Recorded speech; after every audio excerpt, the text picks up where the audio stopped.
Sustainable production actually ये है कि प्रोडक्शन तो हम कर रहे हैं ना, Yes, प्रोडक्शन sir. तो हमारा मैंडेट है, जो एग्रीकल्चर के प्रोफेशनल्स हैं उनका मैंडेट है कि प्रोडक्शन इंक्रीज करनी है। फार्मर्स जो है वो भी डेफिनेटली कंटिन्यूसली जो है वो एफर्ट्स करते रहते हैं कि प्रोडक्शन को इंक्रीज करने के लिए। उसमें Yes. डिफरेंट टेक्नोलॉजीज आप ऐड करते हैं।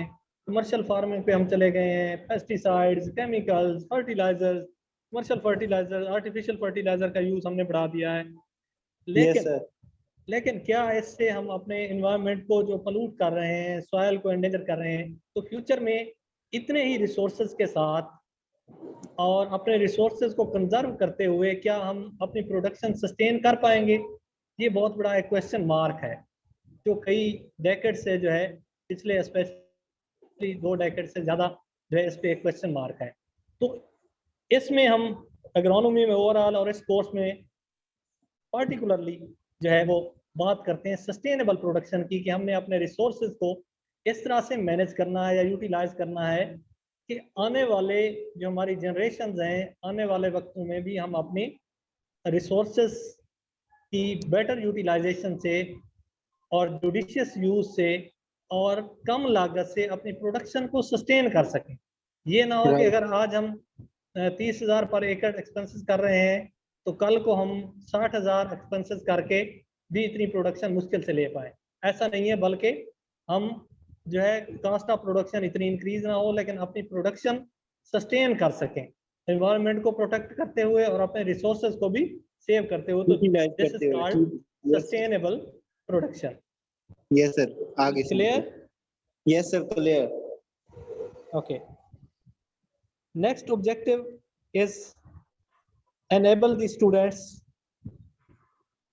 to assess and enhance resource use efficiencies in various Yes. farming or cropping systems. तो इसका दूसरा जो प्राइम ऑब्जेक्टिव है इस कोर्स का, कि स्टूडेंट्स को इस काबिल बनाना है कि वो जो फार्मिंग और क्रॉपिंग सिस्टम्स के अंदर जो रिसोर्सेज यूज हो रहे हैं उनकी एफिशिएंसी को ना सिर्फ असेस कर सकें बल्कि उसको इन्हांस भी कर सकें, उसको इम्प्रूव भी कर सकें। Yes, resources sir. क्या है? से फॉर एग्जांपल लैंड है हमारे Water. पास, कैपिटल है, लेबर है, इसी तरह से हमारे पास मैन्योर्स या फर्टिलाइजर्स हैं, Yes, पेस्टिसाइड्स sir. हैं, ठीक है, ये सारे जो है वो रिसोर्सेज हैं हमारे पास। बिल्कुल तो सर. इन रिसोर्सेज की जो यूज एफिशिएंसी है, say for example fertiliser use efficiency है, तो उसको Yes, sir. असेस कर सकें स्टूडेंट्स ये कोर्स कंप्लीट करने के बाद, और उसकी रिसोर्स यूज एफिशिएंसी या इनपुट यूज एफिशिएंसी इंप्रूव भी कर Yes. सकें। So this is the second objective of this course. Yes. Third Right, one sir. is understand the use of allied disciplines in agriculture based systems. तो basically तो हम agriculture based system की यहाँ पे बात करेंगे, लेकिन उसके साथ जो अलाइड एंटरप्राइजेस हैं जैसे कि लाइफ स्टॉक, जैसे कि आर्चर्स, जैसे कि पोल्ट्री, फिशरीज या एक्वाकल्चर, तो ये चीज़ें जो है ये Yes, sir. अलाइड है, ये एग्रीकल्चर से सेपरेट हम इनको नहीं कर Related. सकते। अगर सेपरेट करें तो हम उससे उतने बेनिफिट नहीं ले सकते। तो इन अलाइड बिल्कुल sir. इंटरप्राइजेस के यूज को अंडरस्टैंड करना भी इस कोर्स का एक ऑब्जेक्टिव है, क्योंकि जो फ्यूचर की फार्मिंग है या इवन करंटली जो फार्मर प्रोग्रेसिव है या जो बेनिफिट ले रहा है, तो अलाइड इंटरप्राइजेस से ले रहा है, इंटीग्रेटेड फार्मिंग से ले रहा है। सिंगल क्रॉप से Right, sir. इतने बेनिफिट्स नहीं हो रहे हैं जितने इंटीग्रेटेड फार्मिंग से हो रहे हैं। कि अगर कोई प्रोग्रेसिव ग्रोअर क्रॉप्स के साथ आर्चर्ड भी उसने लगाया हुआ है, लाइव स्टॉक भी रखा हुआ है, पोल्ट्री भी है, एक्वाकल्चर भी है, इस तरह का उसने Yes, sir. सिस्टम बनाया हुआ है, वेजिटेबल भी लगा रहा है, कि सारा साल उसकी जो फार्म की प्रोड्यूस है वो आती रहती है, और जो फार्म के डिफरेंट इंटरप्राइजेज हैं उन किसी एक की Yes, वेस्ट sir. दूसरे के लिए इनपुट के तौर पे यूज हो रही होती है, और बिल्कुल. तीसरे की आउटपुट या वेस्ट जो है चौथे की इनपुट के तौर पे यूज हो रही थी। तो एक सर्कल में चीजें चल रही होती है, तो इससे Yes, उसकी sir. जो रिसोर्स यूज एफिशिएंसी है वो बेहतर होती है, और उसका जो जुडिशियस यूज जो है वो कर रहा होता है। तो इसलिए सस्टेनेबिलिटी की जो है वो ज्यादा, उसके फार्म की जो है वो ज्यादा सस्टेनेबल होता है अगर कोई सिंगल क्रॉप या मोनोक्रॉपिंग या सिर्फ क्रॉप सेक्टर पे या सिर्फ लाइफ स्टॉक सेक्टर पे डिपेंडेंट कोई फार्म है। तो इसलिए ये 3 ऑब्जेक्टिव्स इस कोर्स के जो हैं वो प्राइम ऑब्जेक्टिव्स हैं, लर्निंग ऑब्जेक्टिव्स हैं। तो इन को जो है अचीव करना इस कोर्स का टारगेट होगा। Okay sir. Next is learning outcomes, जिसको हम कोर्स लर्निंग आउटकम्स भी कहते हैं, CLOs भी कहते हैं। तो अगर CLOs की हम बात करें तो first CLO is understand the concept of and significance and issues of farming और क्रॉपिंग सिस्टम्स। कि आपने फार्मिंग और क्रॉपिंग सिस्टम का कंसेप्ट अंडरस्टैंड करना है स्टूडेंट्स ने। Yes sir. और उसकी सिग्निफिकेंस और उसमें क्या इश्यूज हैं फार्मिंग या क्रॉपिंग सिस्टम्स के, इनको अंडरस्टैंड करना है। तो ये ब्लूम टेक्सोनोमी की जो डोमेन है कॉग्निटिव डोमेन में आता है, कि जिसमें आप या स्टूडेंट्स अंडरस्टैंड करते हैं चीज़ों को। ठीक है, अंडरस्टैंड करते हैं तो कॉग्निटिव जो है वो डोमेन आती है या क्लास आती है ब्लूम टेक्सोनोमी की। और आगे जो PLOs लिखे हुए हैं ये एक्चुअली डिग्री प्रोग्राम के PLOs हैं, जो MSc ऑनर्स एग्रोनॉमी के, ये भी आपके साथ शेयर कर दिए जाएंगे। तो फर्स्ट वन जो PLO है हमारे डिग्री प्रोग्राम का वो यही है कि स्टूडेंट्स को अंडरस्टैंड करवाना, उनको कंसेप्ट देना चीज़ों को, इसलिए इसके आगे PLOs में 1 मेंशन है। ठीक है, तो ये मजीद आपके साथ PLOs शेयर कर दिए जाएंगे। तो सेकंड अगर हम कोर्स लर्निंग आउटकम की बात करें तो उसमें assess input use efficiency, assess input use efficiencies in various farming or cropping systems। कि जो हमारे डिफरेंट फार्मिंग या क्रॉपिंग सिस्टम्स हैं उनमें जो स्टूडेंट है वो इनपुट यूज एफिशिएंसी को असेस कर सकें, कि उनको एनेबल करना है स्टूडेंट्स को कि वो खुद से ये कोर्स कंप्लीट करने के बाद जो इनपुट यूज एफिशिएंसी है, चाहे वो लेबर की यूज एफिशिएंसी है, लैंड यूज एफिशिएंसी है, वाटर यूज एफिशिएंसी है, नाइट्रोजन यूज एफिशिएंसी है, फर्टिलाइजर यूज एफिशिएंसी है, पेस्टिसाइड यूज एफिशिएंसी है, कोई भी रिसोर्स यूज एफिशिएंसी को वो असेस कर सके कि मैं जो है ना अपना मेरे फार्म पे इसकी एफिशिएंसी कितनी है।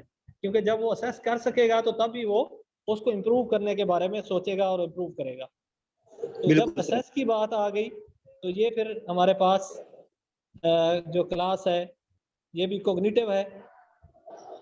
तो इसमें 1 और 3 जो है PLOs हैं, ये PLO से आप मजीद उसको वेरीफाई कर लेंगे। थर्ड वन जो है use concept of allied enterprises, जैसे पहले बात की ऊपर कि जो अलाइड इंटरप्राइजेज हैं उनका कंसेप्ट को यूज करना है इन एग्रीकल्चरल सिस्टम्स। कि जब यूज की हम बात करेंगे कि एक आपने कंसेप्ट लिया, उसको कैसे हम अपने एग्रीकल्चर सिस्टम में यूज कर सकते हैं उन अलाइड इंटरप्राइजेस को। तो इसमें हमारे पास साइकोमोटर जो है वो क्लास या डोमेन आएगी, क्योंकि यहाँ पे हम किसी चीज़ को अप्लाई कर रहे हैं या यूज कर रहे हैं। पहले हमने अंडरस्टैंड किया, कंसेप्ट लिया, असेस किया, फिर हम यूज कर रहे हैं।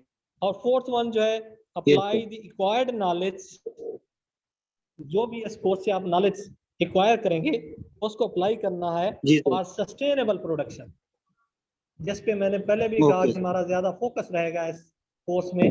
तो सस्टेनेबल प्रोडक्शन के लिए हम एक्वायर्ड नॉलेज को अप्लाई करेंगे। तो ये भी हमारे पास साइकोमोटर जो है वो डोमेन में आएगा। नेक्स्ट जो हम अपने आउटकम बेस्ड एजुकेशन में या अपने सारे कोर्सेज डिग्री या प्रोग्राम में ऐड कर रहे हैं वो है SDGs। SDGs का पता है आपको? No sir. Sustainable development goals. UN ने जो है इस मिलेनियम में सस्टेनेबल डेवलपमेंट गोल्स जो है वो दिए हैं 13 गोल्स। ठीक है, उसमें हमने हर एक कोर्स में वो ऐड किए हैं जो उससे रेलेवेंट है। ठीक है, तो रेलेवेंट जो इस कोर्स से ज्यादा मोस्ट रेलेवेंट 2 SDGs थे वो 12 नंबर पे है रिस्पॉन्सिबल कंजप्शन एंड प्रोडक्शन। क्योंकि इसका मैंने जैसे बात की इस कोर्स का ज्यादा फोकस रहेगा सस्टेनेबल प्रोडक्शन पे। तो सस्टेनेबल प्रोडक्शन में होता ही यही है कि रिस्पॉन्सिबल कंजप्शन और प्रोडक्शन की आप बात करते हैं कि ऐसी आपने प्रोडक्शन और कंजप्शन करनी है जिसमें आपके रिसोर्सेज जो है वो कंजर्व रहें, रिसोर्सेज को आपने ख़राब नहीं करना। यानी कि बिल्कुल वाटर है तो वाटर का जुडिशियस यूज़ करना है। ये नहीं है कि आप इतना यूज़ कर जाएं कि आने वाली नस्लों के लिए पानी ना छोड़ के जाएं, जैसे कि हमारे पास पानी की कमी होती जा रही है और हम बेदर्दी से यूज़ कर रहे हैं। तो इस बिल्कुल कोर्स का सर। ऑब्जेक्टिव ये है कि उस पानी का हमने जुडिशियस यूज़ करना है। High efficiency irrigation systems, drip है, स्प्रिंकलर है, बाकी जो भी सिस्टम जहाँ पे वाटर सेविंग टेक्नोलॉजीज हैं वो अडॉप्ट करनी है। ठीक यस हो सर। गया। Yes sir. इसलिए और जो कंजप्शन है वो भी हमने रिस्पॉन्सिबल कंजप्शन करनी है, फूड को वेस्ट नहीं करना। जो इवन फूड के हमारे जो वेस्ट प्रोडक्ट्स इवन हैं, जो रेजिड्यूज हैं, उनको भी हमने इनकॉर्पोरेट करना है सॉइल में और दोबारा, ताकि सॉइल की फर्टिलिटी इंप्रूव कर सकें। यानी कि एक रिसाइकल करना है चीज़ों को। इन्वायरमेंट की प्रोटेक्शन की बड़ी बात है इसमें। तो इस वाले से ये रिस्पॉन्सिबल कंजप्शन और प्रोडक्शन के गोल को बड़े अच्छे तरीके से डील करता है ये कोर्स। इसलिए ठीक इसमें ये SDG शामिल है, सस्टेनेबल डेवलपमेंट गोल नंबर 12।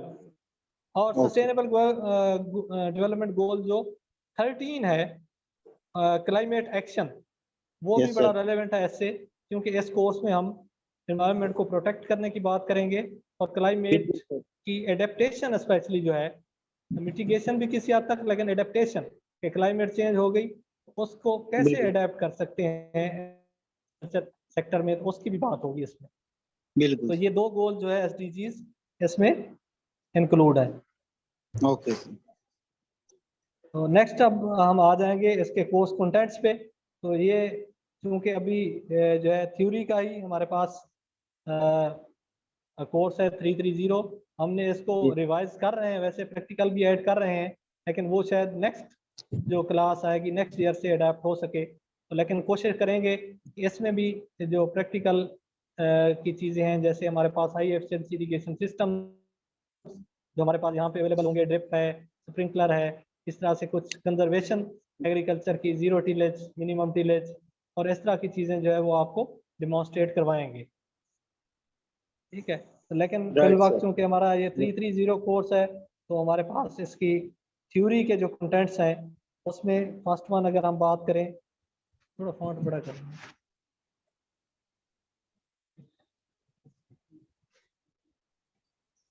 उसमें first one concept, scope, classification and yes components sir. Of farming systems.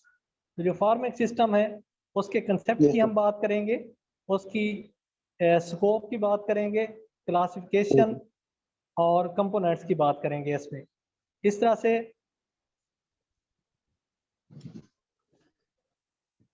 Agriculture resources.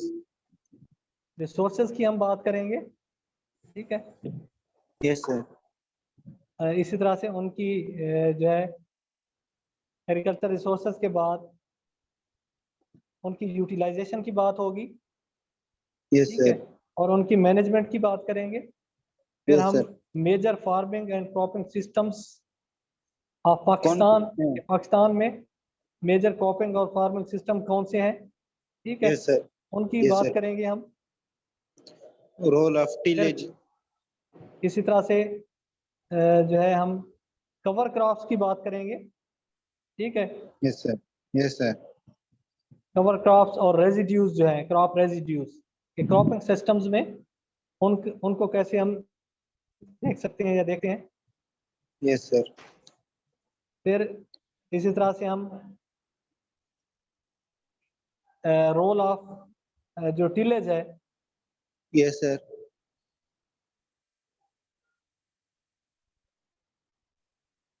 उसकी बात होगी यहाँ पे।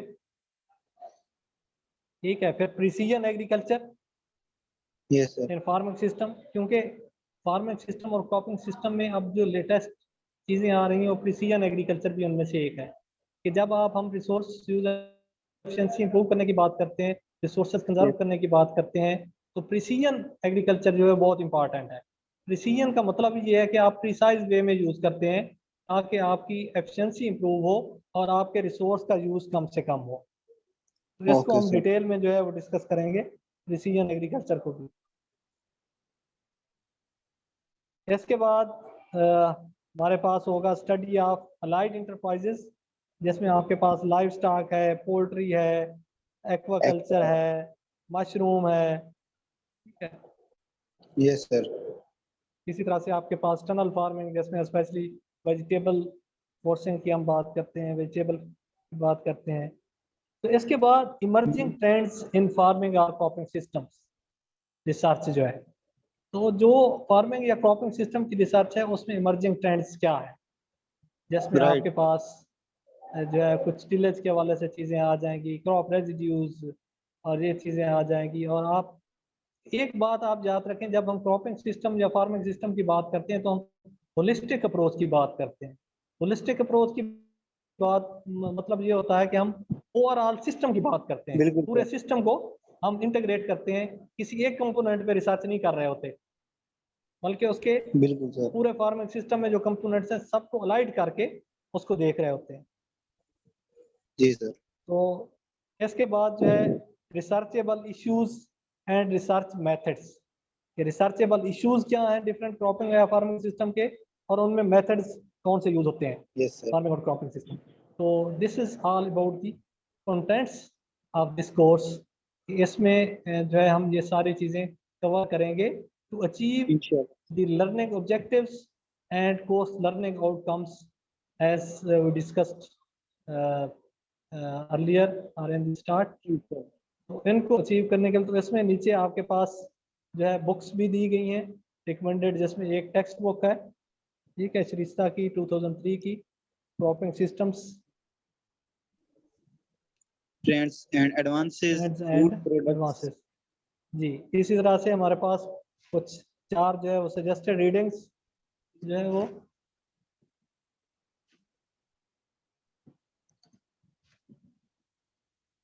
पांडा एससी 2006 जी क्रॉप दी गई हैं। मैनेजमेंट एंड ये सारी इंटीग्रेटेड बुक्स जो है फार्मिंग। इनमें से कुछ आपको जो है वो हार्ड में और कुछ सॉफ्ट में जो है वो अवेलेबल हो जाएंगी। इसमें से भी चीज़ें आपको साथ साथ बुक्स भी शेयर कर दी जाएंगी और उनके चैप्टर्स भी, जिससे आपको जहाँ से भी लेक्चर डिलीवर किया जाएगा तो वो चीज़ें साथ साथ आपको शेयर कर दी जाएंगी। तो ये फाइल कंटेंट्स के हवाले से, और जो ये मैंने शेयर कर दी है LMS पे भी आप लोगों को, तो वहाँ से आप इसको देख सकते हैं। और फिर इसका जो लेसन प्लान है, ये हमारा जो detail yes sir. Break down होगा लेक्चर्स का, वो भी शेयर कर दिया जाएगा आप सब लोगों के साथ। तो आज स्टूडेंट भी कम है, इसमें यही है कि अपनी अटेंडेंस जो है वो इंश्योर करें, क्योंकि अटेंडेंस के मामले में मैं थोड़ा सा स्ट्रिक्ट हूँ कि आप लोगों की अटेंडेंस अगर कम होगी 75% से तो अटेंडेंस। लेक्चर शॉर्टेज भी हो सकती है। और दूसरे नंबर पे बिल्कुल सर। जो है आप लोगों को जिनकी अटेंडेंस पूरी होगी तो उनको के लिए स्पेशल जो है सेशनल मार्क्स भी बेहतर होते हैं, इसलिए अपनी अटेंडेंस आप लोग इंश्योर करेंगे क्लास में। और मैं इंशाल्लाह चाहूँगा सर। कि मैक्सिमम आप लोगों की तरफ से ये जो पोस्ट ग्रेजुएट के कोर्सेज होते हैं इसमें आप लोगों की पार्टिसिपेशन और डिस्कशन चाहिए होती है। तो आज तो जस्ट बिल्कुल ओरिएंटेशन सर। थी, लेकिन फिर भी आपका कोई क्वेश्चन है तो आप क्वेश्चन कर सकते हैं, क्योंकि हमारे पास टाइम 3-4 मिनट है तो हम डिस्कस कर सकते हैं। लेकिन नेक्स्ट जो है हम 10 से 15 मिनट जो है वो क्वेश्चन आंसर और डिस्कशन के लिए रखेंगे, और 15 से 20 मिनट जो है वो लेक्चर होगा, और 15 से 20 मिनट जो है वो क्वेश्चन आंसर होगा, डिस्कशन होगी। जी, राइट सर। कोई क्वेश्चन है आपका? सर अभी तो इसके अंदर हम ये जोन से हैं, ये जो क्रॉप रेजिड्यूज यूज करते हैं, ये अभी तक उधर हमें इस बारे में नहीं बताया गया। बीजेडयू के अंदर क्रॉप रेजिड्यूज को हम कैसे यूज कर सकते हैं और कितना और कौन कौन सी क्रॉप पे यूज कर सकते हैं, इस हवाले से थोड़ी सी इंफॉर्मेशन गाइड कर दें थोड़ा सा सर। जी जी, क्रॉप रेजिड्यूज का जब टॉप टाइटल आएगा उसमें तो हम खैर डिटेल में चीज़ें डिस्कस करेंगे, लेकिन बहुत सी जी क्रॉप्स हैं जिनके आप रेजिड्यूज जो है वो यूटिलाइज कर सकते हैं। से फॉर एग्जांपल वीट ही आप ले लें, तो वीट जी के जो सर। रेजिड्यूज हैं, जब आप कंबाइन हार्वेस्टर है, क्योंकि मैकेनाइजेशन ऐसा ऐसा प्रीवेल कर रही है, अब बड़ा बिल्कुल सर। फार्मर तो कोई भी जो है वो कंबाइन हार्वेस्टर के बगैर वीट की हार्वेस्टिंग नहीं करवा रहा। इवन राइस भी बिल्कुल आपका कंबाइन हार्वेस्टर से हार्वेस्ट हो रहा है। तो राइस बिल्कुल। है या वीट है, तो इनके रेजिड्यूज जो है आप इनकॉर्पोरेट भी कर सकते हैं और अगर आप जीरो टिलेज के कंसेप्ट पे जाते हैं मजीद जो एडवांस है, तो उसमें Yes, इवन sir. आप इन रेजिड्यूज को रिटेन भी कर सकते हैं सॉइल पे। तो रिटेन करने का तरीका यह है कि वो ऐसा ऐसा नेचुरल वे में फिर डिकम्पोज होते रहते हैं। तो Okay, अगर sir. आप खुद से उनको रेजिड्यूज को इनकॉर्पोरेट करते हैं तो उसके लिए फिर डेफिनेटली उनकी डिकम्पोजिशन के लिए आपको या तो टाइम देना पड़ता है दूसरी क्रॉप से पहले, या बिल्कुल। फिर उनकी जी सर। डिकम्पोजिशन को फास्ट करने के लिए आपको फिर कुछ फर्टिलाइजर और इस तरह की चीज़ें जैसे नाइट्रोजन ऐड करनी पड़ती है। लेकिन बिल्कुल। अगर आप जीरो टिलेज के कंसेप्ट पे जाते हैं तो फिर आप नेचुरल वे में उनको रिटेन कर सकते हैं उन रेजिड्यूज को, और वो नेचुरल वे में फिर डिकम्पोज होते रहते हैं ऐसा ऐसा, उसका सॉइल का खुद से ही पार्ट बन जाते हैं और वो ऑर्गेनिक मैटर ऐड करते रहते हैं। तो दो एग्जांपल Yes, sir. मैंने दिए, आप बीट के भी और इसी तरह से आप राइस के भी। और काटन की तो एक आम प्रैक्टिस है कि उसको रोटावेट किया जाता है, उसकी जो स्टेक्स हैं वो भी एक्चुअली उसके रेजिड्यूज हैं जो आप साल को Yes, sir. साल में इनकॉर्पोरेट कर देते हैं। जी राइट सर। और सर हम इसके अंदर सोरगम या मेज को ऐड कर सकते हैं, क्योंकि उनके लीफ और जो उनके स्टेम है वो काफी अच्छा ज्यादा इससे होता है वीट और राइस के। हाँ कर सकते हैं, क्यों नहीं कर सकते, लेकिन डेफिनेटली वही इशू है जैसे मैंने कहा कि उनके जो है टाइम ज़्यादा लगेगा डिकम्पोजिशन के लिए। ठीक है, ओके डिकम्पोज सर। होने के लिए उनको ज़्यादा जी टाइम सर। चाहिए।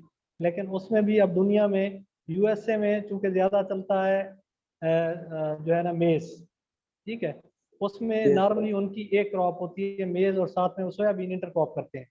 तो मेज सोयाबीन की इंटरक्रॉपिंग करते हैं और उनके फिर रेजिड्यूज जो है इकोनॉमिक पार्ट ले देते हैं, रेजिड्यूज रिटेन कर देते हैं। तो रेजिड्यूज नेचुरल वे में वो डिकम्पोज होते हैं, अगले साल फिर जो है वो जीरो टिलेज के कंसेप्ट पे दोबारा अपनी क्रॉप जो है वो लगा देते हैं। और नॉर्मली स्टेप क्रॉपिंग करते हैं, जहाँ पे उनकी सोयाबीन आई होती है वहाँ पे नेक्स्ट फिर मेज आ जाती है, तो ताकि वो जो है ना Yes, sir. सॉयल वहाँ पे बेहतर हो चुकी होती है जहाँ पे सोयाबीन होती है, तो वहाँ पे फिर वो एग्जॉस्टिव क्रॉप ले आते हैं।